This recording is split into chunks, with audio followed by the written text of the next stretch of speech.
ಇತ್ತೀಚಿನ ದಿನಗಳಲ್ಲಿ ಸಂಧಿವಾತ ಅನ್ನೋದು ಎಲ್ಲರನ್ನ ಕೂಡ ಕಾಡ್ತಾ ಇದೆ.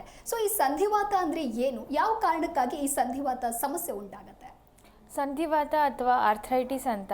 ಸೊ ಆರ್ಥ್ರೈಟಿಸ್ ಅಂತ ಒಂದು ಕಾಯಿಲೆ ಇವಾಗ ಕಾಮನ್ ಆಗಿ ಎಲ್ಲರಲ್ಲಿನೂ ಬರ್ತಾ ಇದೆ.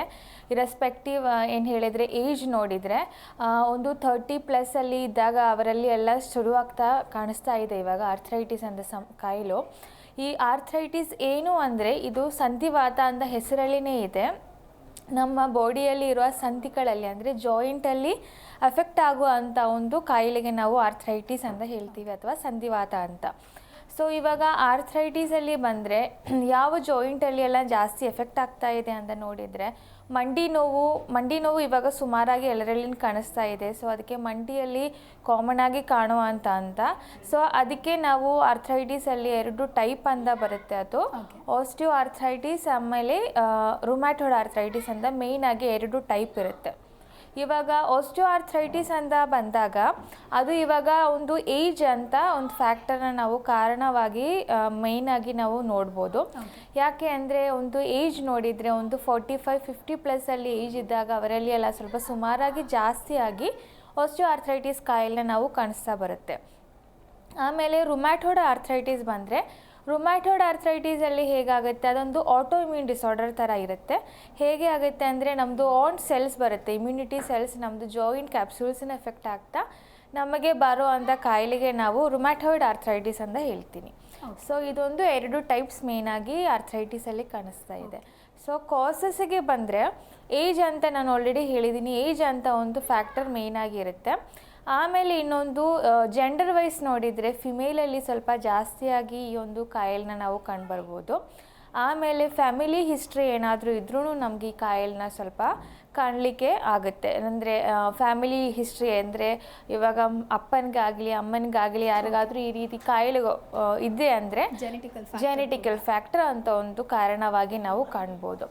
ಆಮೇಲೆ ಲೈಫ್ ಸ್ಟೈಲ್ ಲೈಫ್ ಸ್ಟೈಲ್ ಅಂದರೆ ಇವಾಗ ಜಾಸ್ತಿಯಾಗಿ ಎಲ್ಲರೂ ಏನು ಹೇಳೋದು ಕೂತ್ಕೊಂಡು ಕೆಲಸ ಮಾಡ್ತಾ ಇರುತ್ತೆ. IT ಅಲ್ಲಿ ಇರೋರಾಗಲಿ ಸೆಕ್ಯೂರಿಟಿ ಗಾರ್ಡ್ಸ್ ಆಗಲಿ, ಸೊ ಅವರು ಜಾಸ್ತಿಯಾಗಿ ನಿಂತ್ಕೊಂಡು ಕೆಲಸ ಮಾಡೋರಾಗಲಿ, ಆಮೇಲೆ ಜಾಸ್ತಿಯಾಗಿ ಫ್ರೀಕ್ವೆಂಟಾಗಿ ಬಗ್ಗಿ ಏನು ಹೇಳೋದು ಸ್ಟ್ಯಾಂಡ್ ಮಾಡೋ ಥರ ಏನಾದರೂ ಫ್ರೀಕ್ವೆಂಟಾಗಿ ಕೆಲಸ ಮಾಡ್ತಾ ಇರೋದಂದರೆ ಫ್ರೀಕ್ವೆಂಟಾಗಿ ನಾವು ಜಾಯಿಂಟ್ನ ಯೂಸ್ ಮಾಡೋಗಿಂದ ಈ ರೀತಿ ಇರೋ ಕಾಯಿಲೆ ಕೂಡ ನಮಗೆ ಬರುವಂಥ ಚಾನ್ಸಸ್ ಹೆಚ್ಚಾಗಿ ಕಾಣಿಸುತ್ತೆ. ಜಿ ಕನ್ನಡ ನ್ಯೂಸ್ ಈಗ ನಿಮ್ಮ ಮನೆಯಲ್ಲೇ ನೋಡಿ, ಎಲ್ಲ ಕೇಬಲ್ಗಳಲ್ಲಿ ಈಗ ಲಭ್ಯ. ನಿಮ್ಮ ನೆಚ್ಚಿನ ಜಿ ಕನ್ನಡ ನ್ಯೂಸ್ ಈಗ ಸನ್ ಡೈರೆಕ್ಟ್ ನಲ್ಲಿ number 292, Tata play number 1664, Jio TV number 1334, NXT digital number 30, in cable number 30, city networks 51, U digital number 162, GTPL number 17, Rockline telecommunications number 42, Shri Basaveshwara cable number 168, rural cable network 60, Vinayaka digital 57, Abhishek cable 821, city channel 53, Siddeshwara cable network 57, V4 digital Infotech 628, Surya digital networks 53, Gajanan digital number 836, Malnad Infotech Private Limited number 56, Metrocast number 830, Victory Digital number 167ರಲ್ಲಿ ನೋಡಿ ಆನಂದಿಸಿ.